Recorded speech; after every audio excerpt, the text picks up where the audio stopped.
Students, मैं आनंद Jaiswal toppers classes के YouTube channel में आप सभी का स्वागत करता हूं।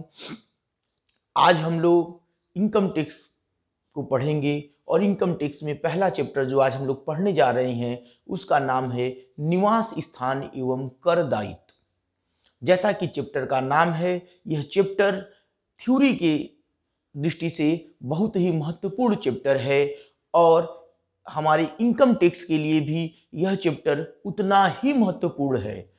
आइए जानते हैं कि यह चैप्टर इतना महत्वपूर्ण कर इनकम टैक्स के लिए क्यों है। अगर ध्यान दीजिए कि इनकम टैक्स में हमें व्यक्तियों के ऊपर क्या करना होता है, इनकम टैक्स में हमें व्यक्तियों के ऊपर कर लगाना होता है। तो कर लगाने से पहले हमें ये जानना आवश्यक है कि अगर कोई भारत का व्यक्ति है, भारत के बाहर कोई इनकम उपार्जित करता है, तो उस इनकम पे भारत के अंदर कर लगाया जाएगा या नहीं लगाया जाएगा। या कोई विदेशी नागरिक जो भारत में रह आया हो और भारत के अंदर कोई इनकम उपार्जित करता है या उसका कोई विदेशी इनकम हो, तो वह इनकम भारत में कर योग्य होगा या नहीं, यह निर्धारित करने के लिए हमें उस व्यक्ति का निवास स्थान जानना आवश्यक होगा। सबसे पहले तो हम ये जान लें कि कर निर्धारण के लिए जो व्यक्ति होते हैं उनकी नागरिकता से कोई मतलब नहीं होता। कर निर्धारण के लिए हमें उस व्यक्ति के निवास स्थान का पता लगाकर निवास स्थान के आधार पर हमें कर लगाना होता है। तो इसके लिए ये कोई भारतीय नागरिक है तो ऐसा भी हो सकता है कि भारतीय नागरिक जो गत वर्ष में भारत से बाहर गया हो और वो भारत के बाहर ही कोई इनकम किया हो और भारत के अंदर भी जाने से पहले कोई इनकम किया हो, तो उस पे भारत में कर लगाया ही जाए, ये महत्वपूर्ण नहीं है। यह सब किस पे तय करता है? ये उसकी नागरिकता पे नहीं तय करता, ये तय करता है उसके निवास स्थान पर। तो आइए जानते हैं कि हम निवास स्थान के लिए को कैसे निर्धारित करेंगे। हम कैसे जानेंगे कि कोई व्यक्ति है तो उसके जो इनकम हुए हैं उस पे गत वर्ष में जो इनकम उसने अर्न किया है उस पे हम असेसमेंट ईयर में टैक्स लगाएंगे या नहीं लगाएंगे। तो कर निर्धारण के लिए जो निवास स्थान हम तय करते हैं वो दो तरह के होते हैं। पहला व्यक्ति जो होता है वो होता है निवासी, पहला व्यक्ति होता है निवासी और दूसरा व्यक्ति जो होता है वो होता है अनिवासी। पहला व्यक्ति क्या होता है? निवासी, या दूसरा व्यक्ति क्या होता है? अनिवासी। कहने का मतलब ये है कि अगर कोई व्यक्ति भारत में है तो या तो भारत का निवासी होगा या भारत का अनिवासी होगा। लेकिन निवासी व्यक्ति को पुनः हम दो भागों में बांट देते हैं। पहला होता है साधारण निवासी और दूसरा होता है असाधारण निवासी। इस प्रकार हम क्या देखते हैं कि निवास स्थान का निर्धारण करने के लिए, एक व्यक्ति के निवास स्थान का निर्धारण करने के लिए हम तीन भागों में उसको बांट देते हैं। पहला होता है साधारण निवासी, दूसरा होता है असाधारण निवासी और तीसरा होता है अनिवासी। तो अब हम कैसे पहचानेंगे कि कोई व्यक्ति भारत में जो रह रहा है वो भारत का साधारण निवासी है, असाधारण निवासी है या अनिवासी है? तो इसके लिए हमारे पास दो कंडीशन बेसिक की हैं और दो कंडीशन एडिशनल की हैं। दो कंडीशन हमारे पास बेसिक की हैं और दो कंडीशन हमारे पास एडिशनल की हैं। बेसिक का कंडीशन पहला कि वह गत वर्ष में कम से कम 182 दिन रहा हो। वह का मतलब किससे है? वह का मतलब उस व्यक्ति से है जिस पे हमें असेसमेंट ईयर में टैक्स लगाना है। वह का मतलब उस व्यक्ति से है जिस पे असेसमेंट ईयर में टैक्स लगाना है। वह व्यक्ति कितना दिन रहा हो? गत वर्ष यानी प्रीवियस ईयर में कम से कम 182 दिन। प्रीवियस ईयर क्या है? तो हम जान लें कि असेसमेंट ईयर के ठीक पहले वाला वर्ष प्रीवियस ईयर कहलाता है।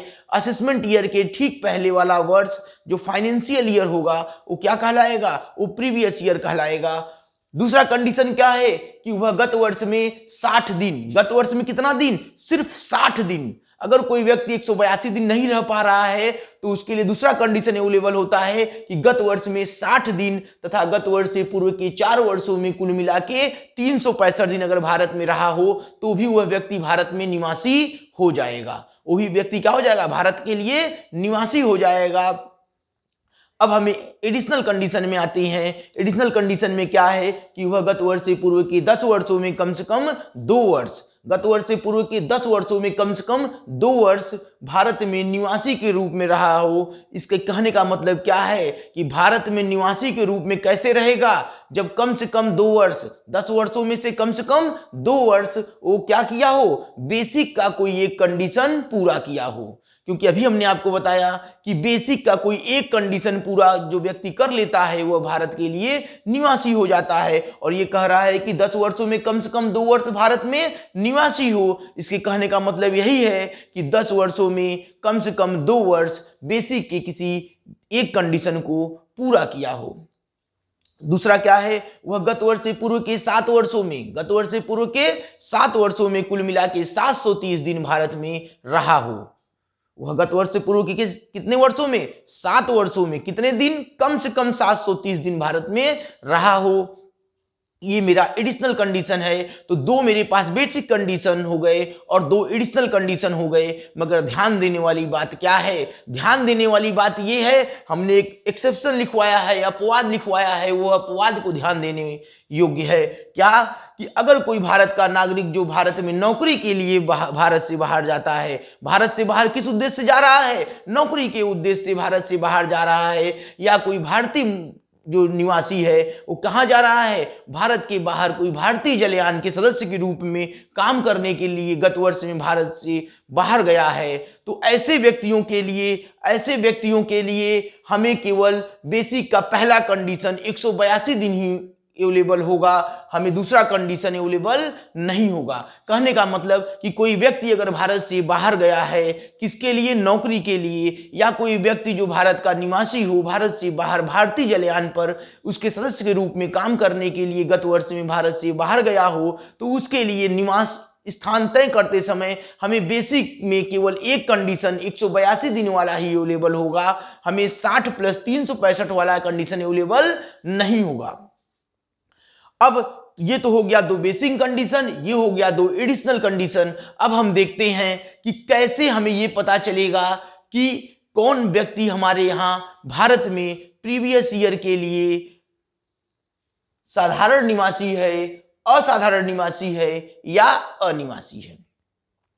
तो इसके लिए हमने लिखवाया है, क्या लिखे हैं यहां पे, कि कम से कम एक, बेसिक का कम से कम एक और एडिशनल का दोनों, जो व्यक्ति बेसिक का इन दोनों में से कोई एक, बाउंडेशन नहीं है कि केवल ये या ये, दोनों में से कोई एक कर ले, दोनों में से कोई एक शर्त को पूरा कर दे, और एडिशनल के दोनों शर्तों को पूरा करना आवश्यक है। एडिशनल के कितने शर्तों को, दोनों। बेसिक में ऑप्शन है कि चाहे पहला कर लो चाहे दूसरा कर लो, चाहे पहला कर लो चाहे दूसरा पूरा कर लो, लेकिन एडिशनल का दोनों पूरा करना होगा, एडिशनल का दोनों पूरा करना होगा।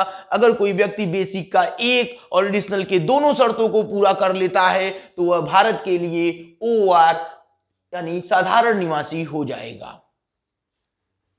और अगर कोई व्यक्ति दोनों में से कोई एक, बेसिक के दोनों में से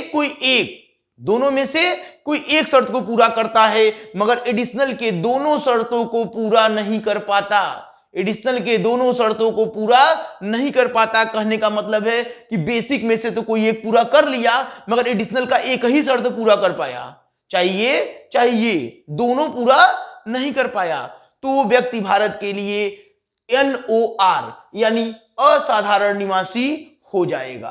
क्या हो जाएगा, असाधारण निवासी।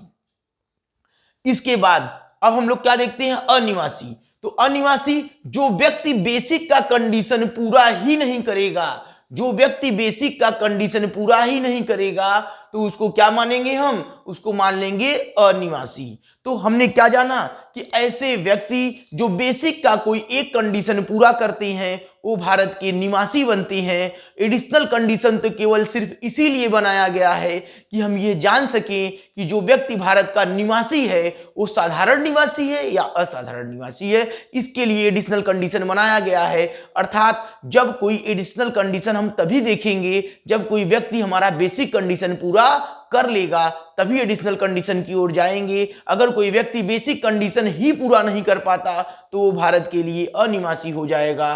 और अगर कोई व्यक्ति बेसिक का कंडीशन पूरा कर लेता है तो हम एडिशनल कंडीशन सिर्फ यह जानने के लिए देखते हैं कि वो भारत के लिए साधारण निवासी है या असाधारण निवासी है।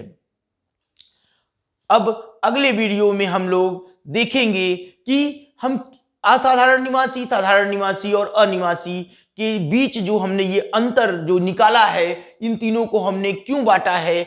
इसलिए बांटा है कि ये तीनों जो इनके जो इनकम होते हैं, वो इनकम, कुछ इनकम ऐसे होते हैं कि जो केवल असाधारण निवासी देगा और अनिवासी नहीं देगा। कुछ इनकम ऐसे होते हैं कि जिसपे केवल अनिवासी देगा, और साधारण निवासी तो पूरे विश्व में कहीं भी कोई इनकम हो उस पे टैक्स देने के लिए इंडिया में लायबल होता है। तो कहने का मतलब सिर्फ यही है कि हम निवास स्थान के आधार पर ही टैक्स लगाएंगे। और क्या क्या टैक्स लगेगा, किन किन इनकम पे टैक्स लगेगा, कैसे टैक्स लगेगा, ये सब हम अगले वीडियो में देखेंगे। आज के लिए इतना ही। आप लोग इस स्क्रीनशॉट इसका लेके इसको नोट कर लीजिए, इसका रूल नोट कर लीजिए, लर्न कर लीजिए, ताकि आगे जब हम आप लोगों को टैक्स लायबिलिटी निकालना सिखाएं तो आप लोगों को ये पता हो कि भारत में निवासी, साधारण निवासी और अनिवासी को कैसे पहचानते हैं। मिलते हैं नेक्स्ट वीडियो में नेक्स्ट टॉपिक के साथ।